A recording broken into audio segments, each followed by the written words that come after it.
there's a great saying that says the best teacher in life is experience. Right. As well. And we look at Tatum, I mean, he's 25 years old. He's 25 years old, and I believe he's been to the conference finals 4 times. Been to obviously the NBA finals once. He's 25. I didn't win my first one until I was 28. I think Joker won his first one at 27. I think MJ was 28 as well. Kobe without Shaq was around the same age. Yeah. So Steph was. I think we have we have a lot of expectations on JT, but he's experienced a lot of winning in his career so far. And obviously, we everyone wants to see him get over the hump, but 4 conference finals in a finals appearance before the age of 26 that's elite. And like you just said, he's continued to grow, and they are in a position where they can make another title run. And like you said, personnel helps. Adam Porzingis and getting Drew for a bag of Lay's potato chips, that helps as well. that helps as well. But JT is definitely the when you go and you start scouting for Boston, he's the number 1 guy for sure. So a couple things. I think this solidifies everyone's frustrations with the Jayson Tatum discourse, is because this is a dude that even NBA players, the best NBA player, one of the best. I understand Jokic is in that conversation, but LeBron, fuck it, LeBron is saying he's one of those dudes motherfuckers are waiting. He's been knocking on that door. Break that shit down. And for the last 2 years, he has been in situations to break that door down, and he just hasn't. Now, before we move forward, I just want to shout out the sponsors of this video, PrizePicks, my personal favorite way to play daily fantasy sports, and I think it should be yours as well. All you got to do is sign up for an account, download their app, or go on their website. They got a bunch of different sports up top, but, we're NBA heads over here, so we're going to stick with NBA. And if you can roughly guess what these players are going to put up that night, you can win some money. The Boston Celtics are facing the Milwaukee Bucks tonight without Giannis Antetokounmpo, and I am expecting a pretty big game from Jaylen Brown. He has been on fire lately. I think he's going to continue that streak. I'm a big fan of Tyrese, but I'm not going to lie. He's been on a little bit of a cold streak lately. Unfortunately, I do think the cold streak is going to continue tonight for Tyrese. So I'm going to go less with Tyrese over there. I'm going to go ahead and put $10 on this entry.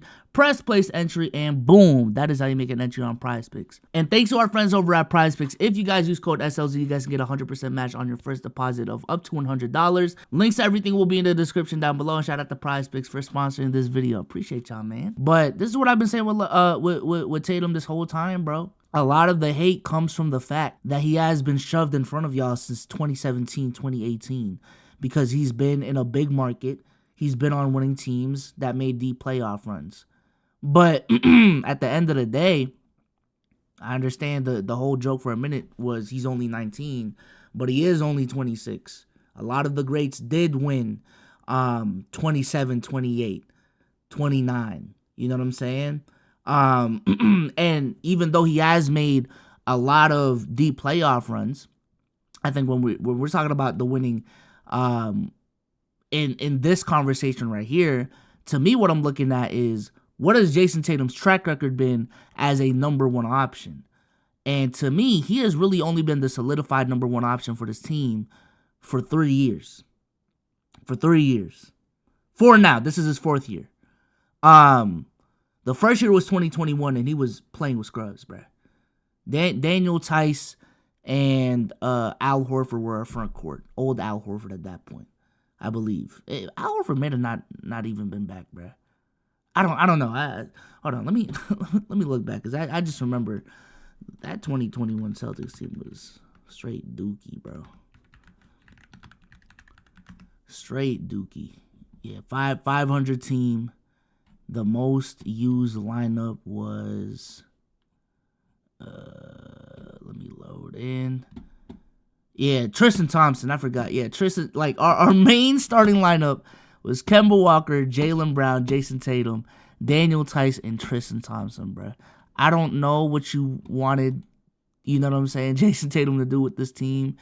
And in 2021, I don't even think Kemba Walker was fully healthy. He only played 43 games, right?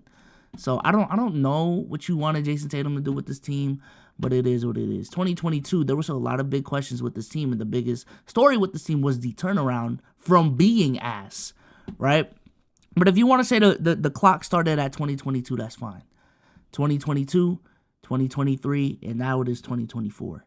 And when you look at some of the greats that we're talking about, when you look at LeBron, when you look at Kobe,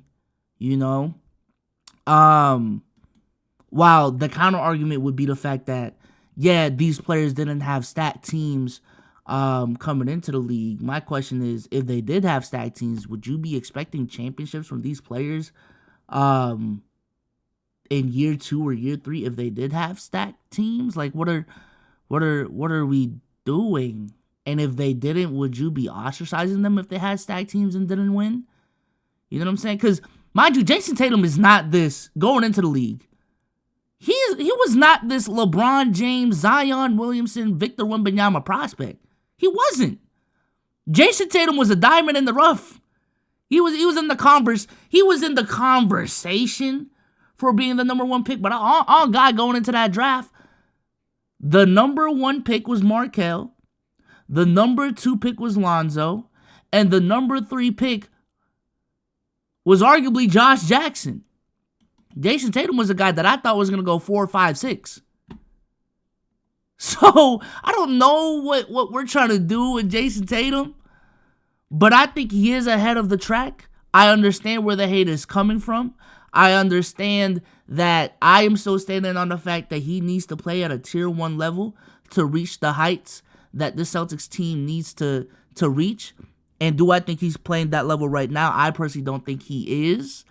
But just this I don't know, bro. Like y'all are way too overcritical on this dude, acting like he's had help as a number 1 option for 5-6 years and he just hasn't been able to get it done right. Like Jokic as a number 1 option has had a championship contender as a number 1 since arguably 2019. 2019, Jokic was 4th in MVP voting. This team won 54 games. I believe they made it to the Western Conference Finals. They might have got bounced out in the second round. But he was 4th in MVP voting in 2019. It didn't take him until year 1, 2, 3, 4, 5. Year 5 of him being a number 1 option at 27 years old to win a championship. Giannis, another dude. Now, I understand motherfuckers want to bring up Giannis. Giannis won one at 26. Damn, bro, can Tatum finish his season first? First of all. But Giannis had a championship contender 2019, had a championship contender 2020. He won MVP both of these years. These were 60-win teams both years. This team was honestly on pace to win 70 games, if y'all remember correctly. And people were giving up on Giannis after this season right here. You can even make the case that he stopped being an MVP candidate because of this season right here at age 25. And I think in hindsight, I don't think that was fair to Giannis, right? But Giannis won his in his 3rd season as the number 1. You know what I'm saying? I do think the conversation, I'm going to have to fold if it's year 4, year 5, and Jayson Tatum still hasn't gotten it done. That's where I'm going to have to fold. But year 3... having these conversations, or year 2.5, having these conversations to me is crazy. I think another underrated part of this argument as well is the coaching changes that's been going on with the Boston Celtics. 2021, Brad Stevens was the coach. 2022, Ime Udoka was the coach. They made it to the finals, but because of something not in Jayson Tatum's control, something that the team didn't even want to happen, honestly, they should have. That's another. You know what I'm saying? That's another discussion for another time. But year 3, Joe Mazzulla is their coach. And now it's Joe Mazzulla's 2nd year. If you look at the Milwaukee Bucks, when did Mike Budenholzer become the coach for the Milwaukee Bucks, bruh? 2019, he was already the coach. I understand that. 2019, yeah, 2019. He got his ring year 3 of him having his coach. Right? Jokic. When did Mike Malone become the coach for the Denver Nuggets? Was it 2018? Mike Malone was already the coach in 2018, 26. Mike Malone has been the coach since Jokic's rookie season. Mike Malone has been the coach since Jokic's rookie season. Steve Kerr has been the coach since 2015. Right? There's a couple exceptions that you can name, right? Frank Vogel would be one. Nick Nurse would be one. But when you look at a lot of these teams, continuity is a big part of it.